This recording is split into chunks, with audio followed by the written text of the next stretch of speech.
বন্ধুরা আপনার সাদা কালো ছবিটাকে করে নিতে পারবেন রঙিন এবং সেই সাথে আপনার ঘোলাটে ছবিটাকে এক ক্লিকে করে নিতে পারবেন এইচডি। আর কিভাবে করবেন সেটি আমি দেখিয়ে দিচ্ছি, আর ভিডিওটা না টেনে সম্পূর্ণ দেখুন, তা নাহলে কিন্তু আপনারা বুঝবেন। আর এই অ্যাপ্লিকেশনটা আপনারা কোথায় পাবেন আমি ভিডিও শেষে বলে দিব।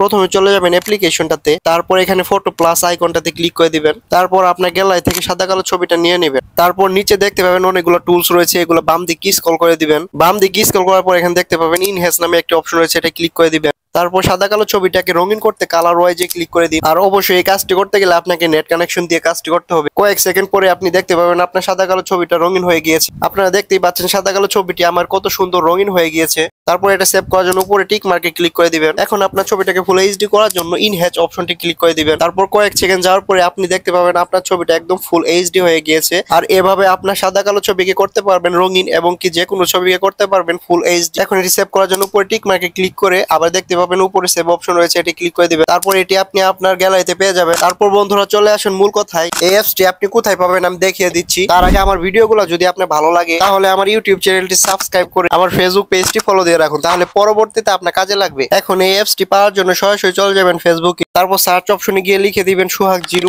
তারপর চলে যাবেন আমার ফেসবুক পেজে। তারপর এখানে আমার টেলিগ্রামের চ্যানেলটি অ্যাড করা রয়েছে, এটাতে ক্লিক করে দিবেন। তারপর আমার টেলিগ্রাম চ্যানেলটিতে জয়েন হয়ে অ্যাপসটি কালেক্ট করে নিতে পারবেন, অথবা আপনার টেলিগ্রামে সার্চ অপশনে গিয়ে সোহাগ 0 লিখে চ্যানেলটি পেয়ে যাবেন। আর এখান থেকে আপনি অ্যাপ্লিকেশনটি কালেক্ট করে নিতে পারবেন। তো বন্ধুরা ভিডিওটি কেমন লেগেছে অবশ্যই জানাবেন। আর আমার মতো এরকম ফেস না দেখিয়ে ফেসলেস ভিডিও বানাতে চাইলে অবশ্যই কমেন্ট করে আমাকে জানাবেন। তো বন্ধুরা পরবর্তীতে নতুন কোনো ভিডিও নিয়ে হাজির হব। এই পর্যন্ত সবাই ভালো থাকবেন, সুস্থ থাকবেন। আল্লাহ হাফেজ।